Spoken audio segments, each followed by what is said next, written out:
안녕하십니까. 한 주간 주님의 은혜 가운데 잘 지내셨습니까? 날씨가 많이 따뜻해졌습니다. 봄 기운이 좀 느껴지는 것 같습니까? 오늘날 우리 주변에 보면 사고와 이 재난과 질병이 참 많은 세상에 살고 있습니다. 그래서 그런 어려운 문제들로 인해서 참으로 많이 힘들어하는 사람들이 많아졌습니다. 특히 이제 경제가 세계적으로 어려워져서 상당히 어려워하는 사람들이 많습니다.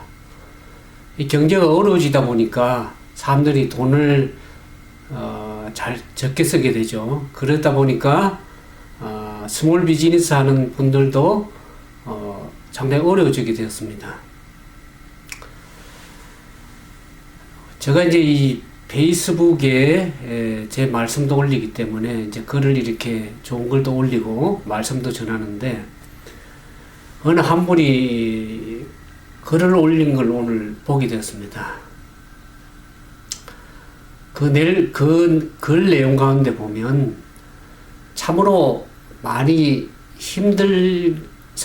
먹고 살기가 힘들다, 그렇게 얘기를 하면서 참으로 도망가고 싶다, 그런 내용도 있더라고요.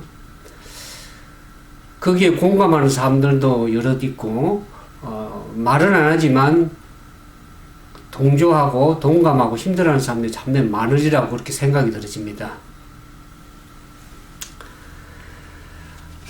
우리는 하나님을 믿는 하나님의 백성으로서 야같이 힘들고 연약하고 소외된 이랑 같은 사람들을 위해서 함께 기도하고 또 위로하고 또 그들을 구제하는 그러한 일을 하기를 주님이 원하시죠.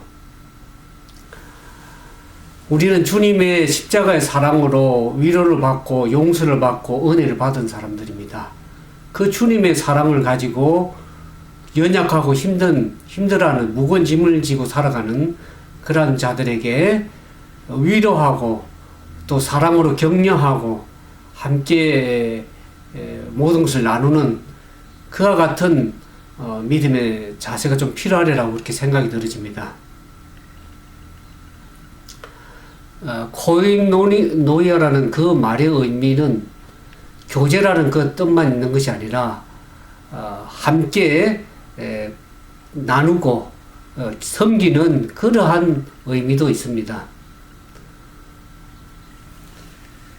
진정한 교제는 우리가 가진 모든 것을 함께 나누고 또 그것을 위해서 섬기는 그와 같은 것을 참된 교제라고 할 수 있습니다. 오늘 제가 이와 같이 말씀을 드리는 것은, 오늘 제가 전하는 말씀, 느헤미야 5장의 말씀에 보면 이렇게 경제적으로 힘들어하는 사람들의 모습이 나오기 때문에 좀 말씀을 드렸습니다. 이 사단 마귀는 하나님의 일을 방해하려고 온갖 수단과 방법을 다 동원합니다. 우리가 지난주에 살펴본 것처럼 느헤미야가 성벽을 건축할 때 어떻습니까? 사단에 동조하는 그 세력들, 하나님의 백성들을 대적하는 그 원수의 대적들이, 그 산발락과 그에 동조하는 세력들이 어떻게 합니까? 하나님의 백성들을 조롱하고 비웃고 더 나아가서는 어떻게 합니까? 그들 위협해서 성벽 재건을 중단하도록 그렇게 여러 가지 방법과 수단을 다 동원합니다. 그럼에도 불구하고 오히려 어떻습니까? 하나님의 은혜로 말미암아서 또 느헤미야의 지도력 하에 그 성벽이 중건되어 가는 그러한 모습을 우리가 보았습니다. 외부의 공격이, 이 외부의 적대 세력이 공격이 실패로 돌아가자 사단은 어떻게 합니까? 하나님의 내부에 있는 그 문제를 가지고 공격해 도는 것을 보게 됩니다. 어느 시대를 막론하고 지도층이 이 권력을 가지고 남용하게 되면 어떻습니까? 힘없는 연약한 백성들이 어려움을 당하고 힘들어합니다.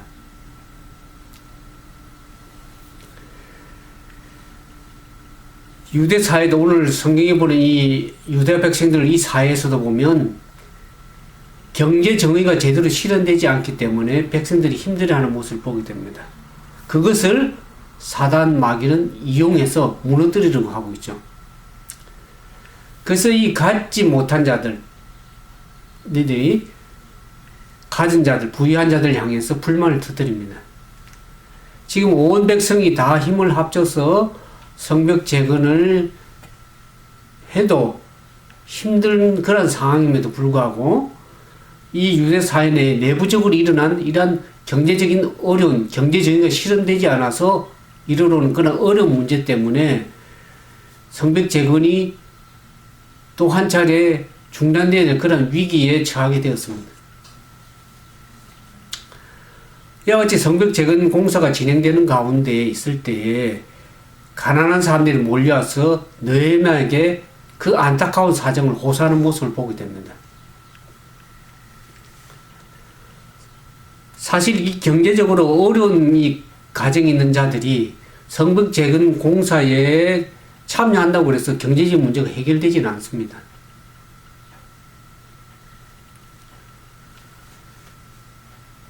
이상은 참 좋은데 현실이 따르지 않을 때 참 고민하게 되죠. 더구나 여기 성경에 이제 이 5장 1절에 보면 그 아내들과 함께 와서 그 어려움을 호소합니다. 가정에 살림살이를 맡아 하는 부녀들, 주부들이 이 고통이 아주 심하다는 것을 우리가 알게 되죠. 아내들과 함께 왔다 하는 것을 보면 아내들이 얼마나 가정살이가 힘들다는 것을 우리가 알게 됩니다. 그래서 이 그들이 호소하는 문제가 그 당시 유대 사회의 대표적인 신뢰라고 할 수 있겠죠. 근데 그 호소하는 사람들을 보면 세 분류로 이렇게 나눠 볼 수가 있습니다. 첫 번째 이 사람들은 자기의 땅이 없습니다. 땅이 없어서 경작할 땅이 없으니까 그저 하루하루 노동해서 먹고 살아야 되는데 지금 흉년까지 들어서 일거리도 없고 그나마 가족들을 어떻게 생계를 책임지고 먹고 살아야 될지를 힘들어하는 겁니다. 두 번째 분류는 보면 이 경작할 밭과 또 포도원과 이 집은 있는데 흉년이 들어서 수확이 줄어들었습니다. 그래서 부동산을 담보로 해서 어떻게 해서든지 양식을 얻어야 되겠다. 그렇게 호소하는 모습이 있습니다. 한 분류가 있습니다. 또 다른 세 번째 분류는 보면 부과된 세금이 너무나 많기 때문에 밭과 포도원을 저당을 잡히고 빚을 내어서 세금을 내야 될 정도로 힘들어하는 그러한 모습들을 이 5장에서 보게 됩니다. 그래서 이 5절에 보면 지금 그들의 처한 상황을 이렇게 잘 요약하고 있죠. 5절에 보면 우리 육체도 우리 형제의 육체와도 같고 우리 자녀도 그들의 자녀와 같거늘 이제 우리 자녀를 종으로 파는도다. 우리 딸 중에 벌써 종된 자가 있고 우리 밭과 포도원이 이미 남의 것이 되었으나 우리에게는 아무런 힘이 없도다. 그렇게 호소를 합니다. 여기에 보면 그 호소하는 백성들의 말 속에 보면은 그들에게 어려움을 준 자들에게 적이라고 하지 않고 우리 형제라고 그렇게 얘기를 합니다. 적이라고 표현을 하면 싸움을 싸워서 타도에서 맞서 싸우려고도 했겠지만은 형제로 여기기 때문에 공의가 실현되지 않는 그 부분만 잘 해결하면 됩니다. 근데 여기 보면 가난한 자들의 마음을 아프게 한 것은 뭐냐면 우리 자녀도 저희 자녀와 같거늘 그런 표현이 나옵니다. 우리의 자녀도 저희 자녀들과 같은데 저희 자녀들이 귀하면 우리 자녀도 귀하다는 것이죠. 지금 빚 때문에 자녀들을 담보로 잡혀서 돈을 빌렸는데 돈을 갚지 못하니까 자기 자녀들을 종으로 노예로 팔려갈 지경이 되었습니다. 근데 그 당시 종으로 노예로 팔려가면 어떻게 됩니까? 무엇을 하겠습니까?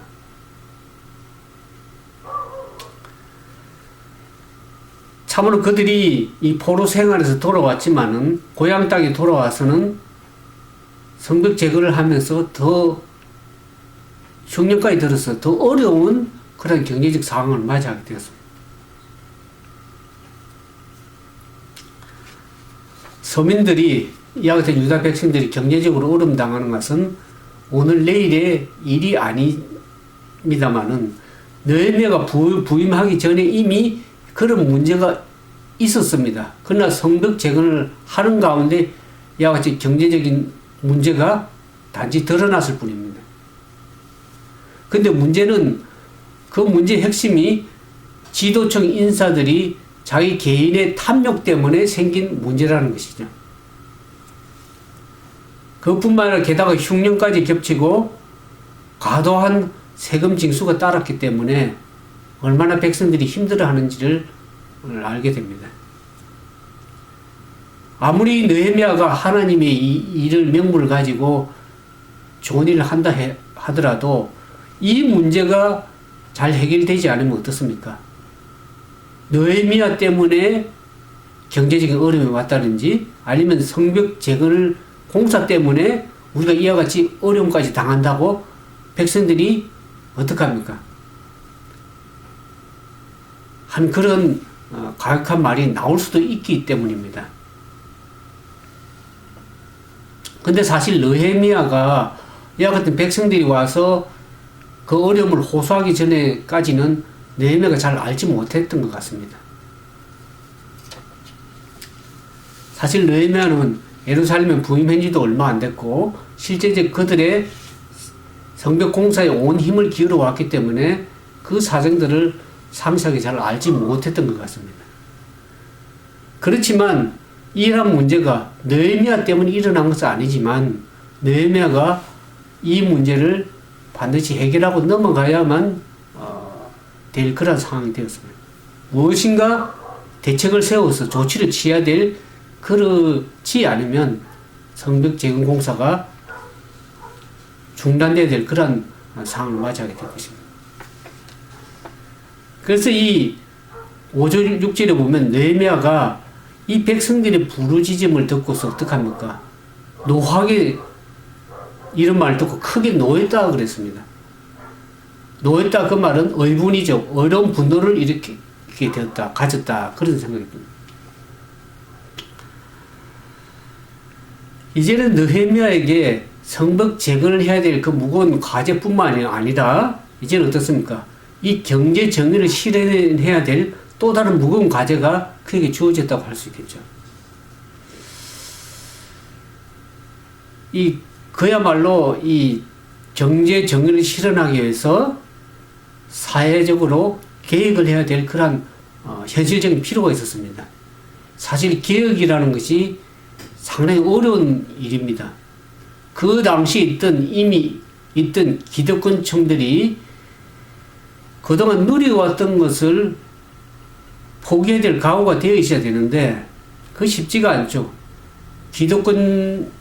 기득권층의 어떤 공감대 없이 섣불리 계획을 추진하다 보면 반감을 일으키게 되고 또 그것 때문에 만약 이와 같이 경제적 문제를 해결하지 않는다 그러면은 또 백성들이 불만을 가지고 반감을 하고 들고 일어나기 때문에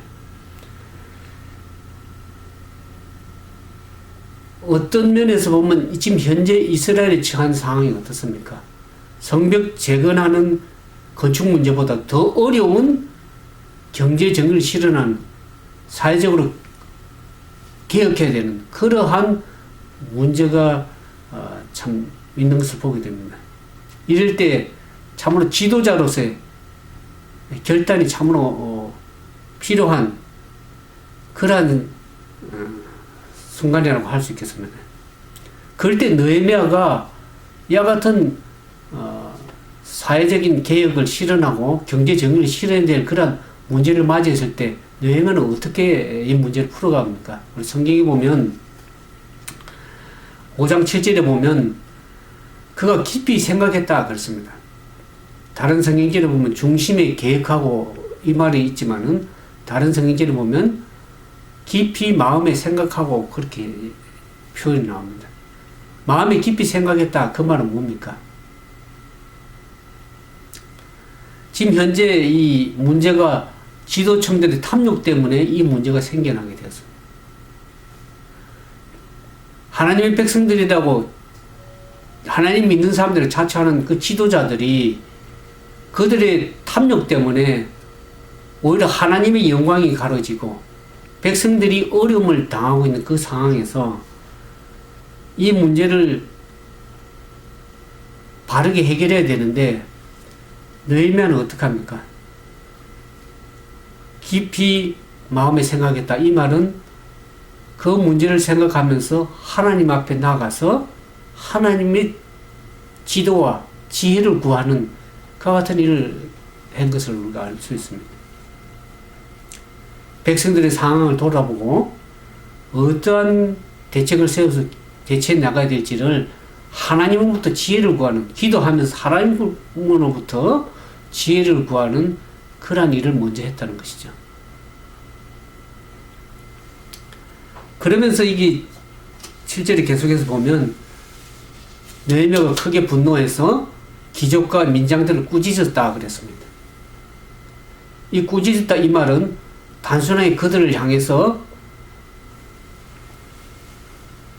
꾸짖기보다는 어떡합니까? 그 문제를 대회를 열어서 공개적으로 그들을 비판하고 정죄하기보다는 어떻습니까? 먼저 그들을 만나서 지금 논리적으로 그 문제를 설명을 하는 것이죠. 꾸짖는다 그 말은. 사실 돈 있는 사람이 돈 없는 사람들에게 돈을 빌려주는 것이 잘못된 일이 아닙니다. 그러나 여기서 지금 문제가 뭡니까? 지도자들이 백성들이 돈을 빌려줄 때 그들이 부동산을 담보로 받고 어떡합니까? 높은 고리 대금으로 고리 이자를 받아서 그들에게 줌으로 인해서 백성들이 더 어려워지게 된 것이죠.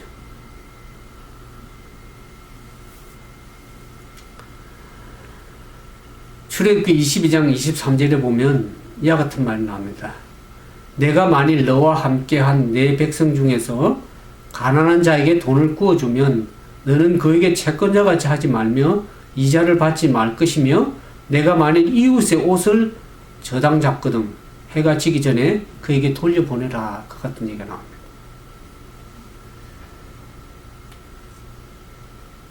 하나님의 관심은 어디에 있습니까?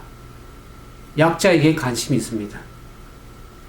그 하나님을 믿는 백성들이 어떻게 합니까? 하나님을 경외하는 사람들이 가난한 동족을 자기 형제로 취급하면서 오히려 사랑을 베풀어야 됩니다. 불구하고 지도청들은 어떻게 합니까? 자기 형제들을 이용해서 더 많은 이자로 돈을 벌고 하는 착취하는 행위는 하나님의 율법에 맞지 않는 행동이죠.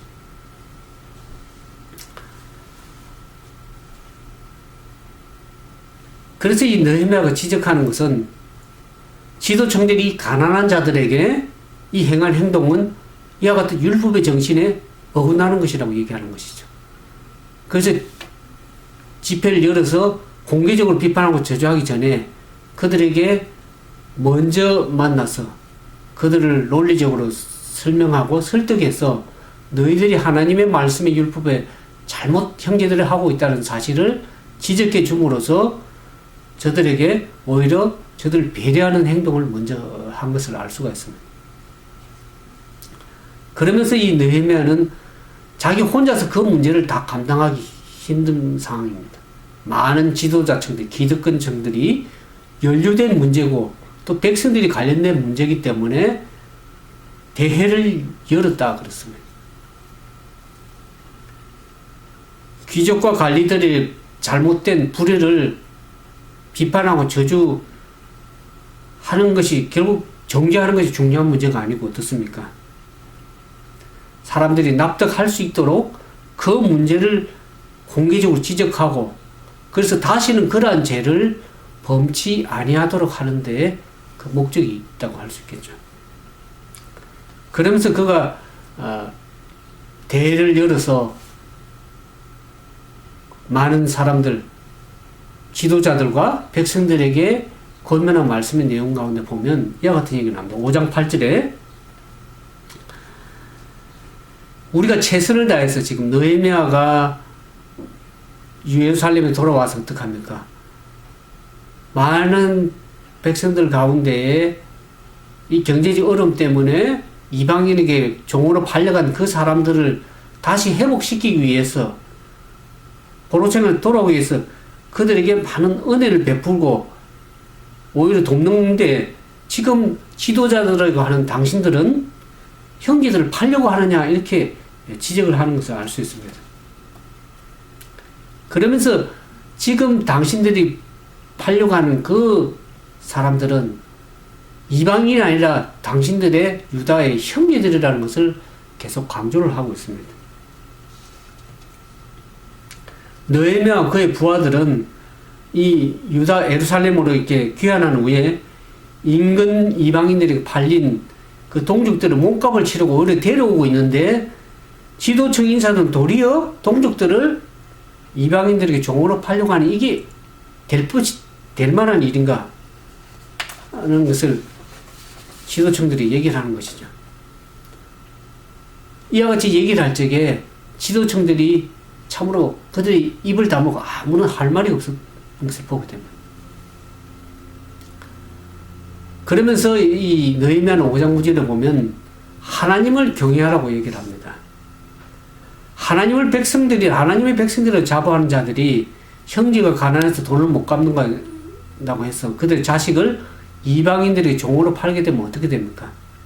하나님을 모르는 이방인들이 어떻게 생각하겠습니까? 오히려 유대인들을 비웃고 그들 섬기는 하나님을 비웃지 않겠습니까? 만약 그렇게 되면 하나님을 위해서 하나님의 영광을 위해서 성벽을 재건하는 그 일이 무슨 의미가 있겠으며 또 제적들에게 오히려 공격할 수 있는 명분까지 줄 수 있는 그런 상황이 될 것입니다. 하나님이 이스라엘 백성들을 택한 이유가 어디에 있습니까? 그들이 숫자가 많아서도 아니고 저들이 뭐 어려워서도 아니고 오히려 하나님께서 저들에게 은혜를 베푸셔서 저들을 통해서 어떻습니까? 하나님을 알지 못하는 이방인들에게 하나님을 전가할 수 있는 하나님의 선택된 백성으로 저들을 은혜로 삼으셨습니다.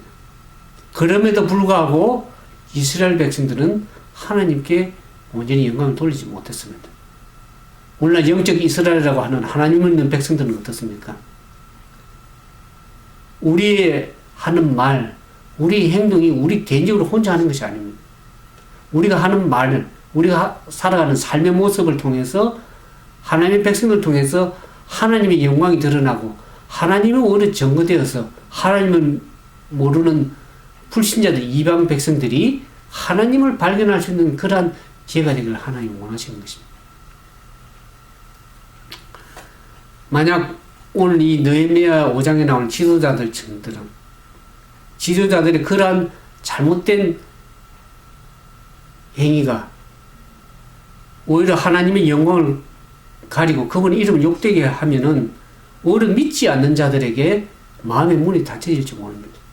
오늘 이 말씀을 보면서 말씀을 듣는 우리 모두가 우리의 삶의 모습에서 잘못된 모습이 드러나게 되고 옳지 못한 행동이 보이게 되면 어떻습니까?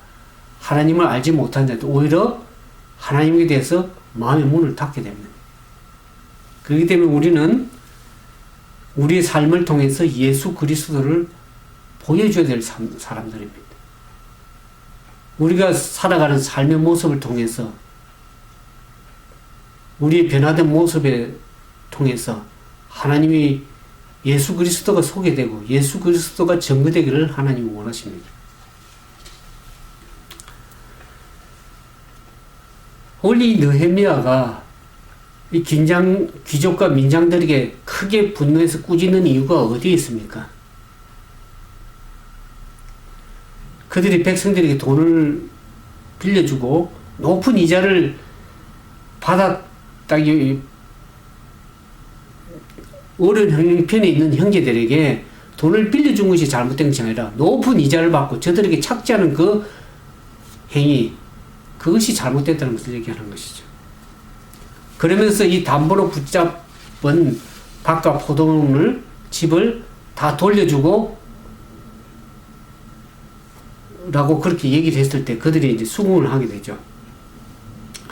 그들이 담보물을 다시 돌려주고 이자를 돌려주게 되면 어떻습니까? 그들이 이제 돌려받은 토지와 그 포도원과 집을 가지고 다시 이제 그들을 생계를 함으로써 힘을 얻고, 또 이제 그들이 이 경제적인 힘을 얻게 되면 다시 그들에게 원금을 갚게 되고, 그러면서 백성도 좋고 어떻습니까? 빌려준 지도층들도 원금을 돌려받으니까 서로 문제가 해결되는 것이라고 할 수 있겠습니다. 그래서 이 느헤미야는 백성들이 합리적으로 모든 사람들이 이 경제적인 정의가 실현될 수 있도록 그들이 호소했을 때 그들이 그렇게 하겠노라고 다짐합니다. 그래서 그 문제를 맹세한 것을 유효하게 하기 위해서 제사장들 앞에 맹세하도록 합니다. 13절에 보면 이 말대로 행치 아니한 자는 하나님이 또한 그와 같이 그 집과 산업에서 떨치시리라고 강하게 얘기를 합니다. 가난과 압제와 이중거에 시달리는 백성들이 얼마나 모처럼 기쁨과 평안을 얻었겠습니까? 그러면서 느헤미야는 자기가 지금 이 수상궁에서 이 유다 예루살렘으로 와서 자기가 지금 유다 총독으로서 부임해서 자기가 과연 12년 동안 자기가 어떠한 삶을 살아왔는지를 백성들에게 호소합니다. 그가 이 예루살렘에 와서 성벽 재건을 진행하는 가운데 12년 동안 유다 총독으로 있으면서 그가 총독으로서 당연히 국가의 관리로서 받아야 될 권리들을 행사하지 않았다고 그렇게 얘기를 하고 있습니다. 그가 총독으로서 당연히 요구해야 될 봉급을 요구하지 않았다는 것을 보게 됩니다. 오히려 그가 바사 왕국에서 가져왔던 그 재물들을 오히려 그 재물을 사용하면서 백성들을 돕는 모습을 보게 됩니다. 고통당하는 백성들의 형편을 생각해서 그들의 노역을, 그들의 부담을 가중시킬 수 없었기 때문에 그렇게 했다고 그렇게 얘기를 하고 있습니다. 그러면서 자기 종들도 오히려 그 명령을 따라서 모여서 역사를 했다 그럽니다. 일을 시켰다 그러면. 그러면서 자기가 자기의 부담으로서 매일 음식을 차려서 사람들을 대접했다. 그 같은 나옵니다. 17절에 보니까 유다 사람들과 민장들 150인가 그 외 이방원 중에서 먹고 살기 어려운 사람들과 함께 식탁을 함께 먹었다. 그렇게 얘기를 합니다. 그 액수가 만만치 않음에도 불구하고 그가 자기의 재물을 풀어서 오히려 힘들어하는 백성들에게 오히려 음식을 대접하고 희생했다는 그 모습을 강조하고 있습니다. 느헤미야가 이러한 희생의 정신을 하게 된 동기가 어디에 있습니까? 그 첫 번째 보면 그는 하나님을 경외했기 때문에 그렇게 했다고 합니다. 자신이 이렇게 고생하고 희생하는 것을 사람들이 알아주고 칭찬해 달라는 것이 아니라 오히려 하나님을 자기가 경외했기 때문에 하나님께 영광을 돌리기 위해서 무슨 일이든 할 각오가 되어 있었다는 것을 보게 됩니다. 그래서 자기가 누려야 될 그런 권리를 유보하고 오히려 희생하고 봉사하는 그러한 믿음의 자세를 보인 것이라고 할 수 있겠습니다. 그러면서 그가 그렇게 희생하게 된 것은 진정한 자기의 동족들을 사랑했기 때문에 그렇게 했다고 그랬습니다. 하나님을 사랑하는 마음이 결국 동족을 사랑하는, 이웃을 사랑하는 그 마음으로까지 표현되는 것을 보게 됩니다. 하나님을 사랑하고 이웃을 사랑하는 하나님의 율법의 말씀을 준수하는 것을 보게 되죠. 이전의 총독들은 어떡합니까? 이전의 총독들이 받아야 될 것을 요구할 뿐만 아니라 오히려 더 많은 것을 백성들로부터 착취해서 백성들의 더 힘들게 했다는 것을 보게 됩니다. 그러나 느헤미야는 그렇게 하지 않고 녹을 받지 않고 백성들의 부담이 너무 크기 때문에 오히려 자기가 희생하는 그러한 동족을 사랑하는 그런 마음으로 그렇게 했다는 것을 보게 됩니다. 그러면서 이 마지막 5장 19절에 보면 느헤미야가 자기가 이렇게 한 그 희생의 정신을 하고 이와 같은 하는 데는 그에게 소망이 있기 때문에 그와 같이 얘기를 합니다. 이게 5장 19절에 보면 내 하나님이여 내가 이 백성을 위하여 행한 모든 일을 기억하사 내게 은혜를 베푸시옵소서 그랬습니다. 느헤미야가 지금 드린 이 기도가 자기의 의를 드러내려고 하는 것이 아니라 하나님이 알아주시면 된다는 거죠. 혹 사람들은 자기 일을 다 이해하지 못하고 알아주지 않는다 할지라도 하나님께서 알아주시면 그가 만족한다는 것을 얘기를 하게 돼요. 히브리서 11장 6절에 보면 우리가 잘 아는 성경절이죠. 이 믿음이 없이는 하나님을 기쁘시게 못하니 하나님께 나가는 자는 반드시 그가 계신 것과 그를 찾는 자들에게 상 주시는 이심을 믿어야 할지니라. 그 같은 말을 나옵니다. 느헤미야는 믿음을 가지고 혹 사람들이 이해해 주지 못한다 할지라도 하나님께서는 하나님의 뜻대로 행하는 자들에게 은혜를 베푸실 것을 믿고 믿음을 가지고 그 일을 해 나가는 것을 우리가 알게 됩니다. 이제 말씀을 정리하면서 참으로 이 느헤미야는 이와 같은 어려운 상황이 있을 때 지도자로서의 개혁해 나가는 건 상당히 어려운 상황인데 결단하는 그런 자세가 참 보여집니다.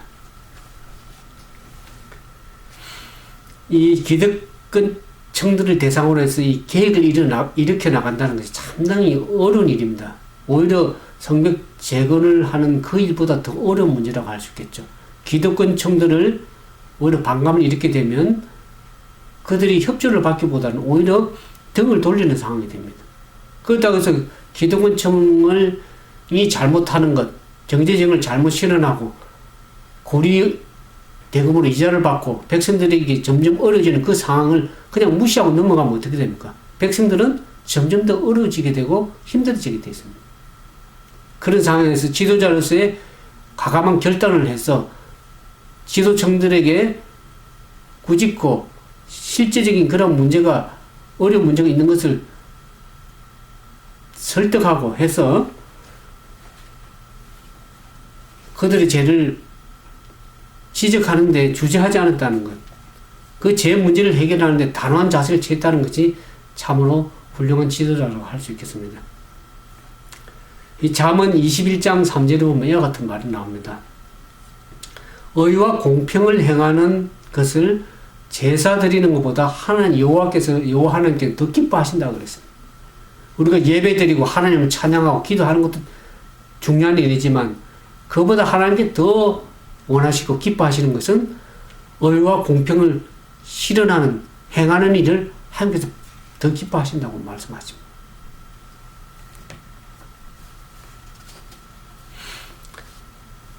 그러면서 느헤미야는 그와 같은 말만 할 뿐만 아니라 자기의 실제적인 삶을 통해서 본을 보인 사람입니다.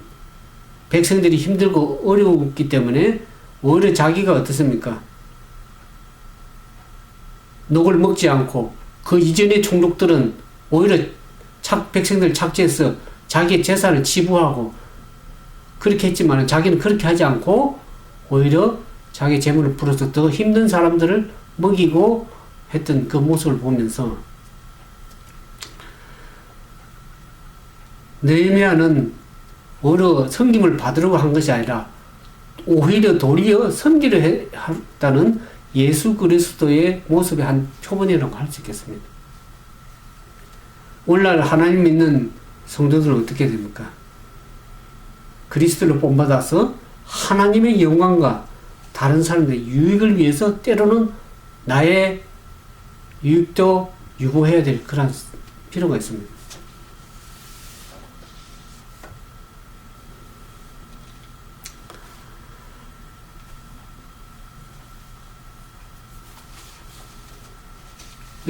오늘 이제 말씀을 정리하면서 말씀을 듣는 여러분이 느헤미야는 참으로 위대한 지도자이기 때문에 느헤미야이기 때문에 그렇게 할 수 있다 그렇게 생각할지 모릅니다. 우리는 느헤미야와 나와의 차원이 다르다고 그렇게 생각할지 모르지만 하나님께서 보시기에 우리가 처한 환경 또 우리가 처한 형편이 느헤미야 당시의 상황과는 다르지만은 그러나 어떻습니까? 우리가 하나님께 기도하고 하나님을 경외하고 이웃을 어려움을 돌아보고 함께 기도하고 구제하고 섬겨야 될 그러한 하나님의 백성으로서의 해야 될 믿음의 자세는 동일하다고 생각이 들어집니다. 오히려 우리는 느헤미야보다 더 예수 그리스도의 사랑과 예수 그리스도를 통한 구원의 진리에 더 많은 빛을 받고 더 많은 것을 감사해야 될 사람들입니다. 우리는 어떤 형편과 처지에서도 날마다 하나님을 사랑하고 하나님을 신실하게 섬겨 나가야 될 그런 백성들입니다. 주님의 십자가의 사랑과 은혜를 받은 우리가 그 사랑과 은혜를 우리 삶을 통해서 예수 그리스도를 보여주고 섬기는 그러한 사람이 될 때 하나님께서 우리를 통하여 당신이 이를 넉넉히 행하실 것을 참으로 생각하게 됩니다. 오늘 그와 같은 믿음과 그와 같은 사랑이 우리 가운데 넉넉히 임하게 되기를 바라면서 오늘 말씀을 줄이도록 하겠습니다. 감사합니다. 함께 기도하겠습니다. 사랑과 자비가 많으신 아버지 하나님, 그 시대나 지금 시대에도 경제적으로 어려워서 힘들어하고 마음에 많은 부담과 상처를 가지고 살아가는 사람들이 많습니다. 주님이시여 오늘날 하나님을 믿는 백성들에게 이와 같은 어려움이 있을 때 하나님께서 어떻게 대처하고 또 어떻게 저들의 문제를 해결해 나가신 것을 오늘 배웠습니다. 우리의 상황을 바라볼 때 어려운 상황이 있다 할지라도 하나님 주님 은혜 가운데 믿음을 가지고 대처해 나가며 하나님으로부터 주시는 위로와 격려와 사랑을 가지고 나 자신을 돌아보기 전에 힘들고 연약하고 힘들어하는 영혼들을 돌아볼 수 있도록 주께서 은혜를 베풀어 주시옵소서. 그래 하나님 백성들에게 주님의 크신 은혜와 사랑이 늘 동일하게 역사되는 우리 모두에게 그와 같은 은혜가 임할 수 있도록 주여 우리에게도 은총을 더해 주시옵소서. 경제적으로 힘들어하고 연약한 백성들에게 주여 은총을 베풀어 주시고 자비를 베푸셔서 저들이 위로와 사랑과 은혜를 가지고 담대히 일어서서 또 주님을 바로 섬기며 믿음을 채워나갈 수 있는 같은 사람들이 다 될 수 있도록 주여 은혜를 베풀어 주시옵기만을 우리 구주 예수님 이름으로 간절히 기도드리옵나이다.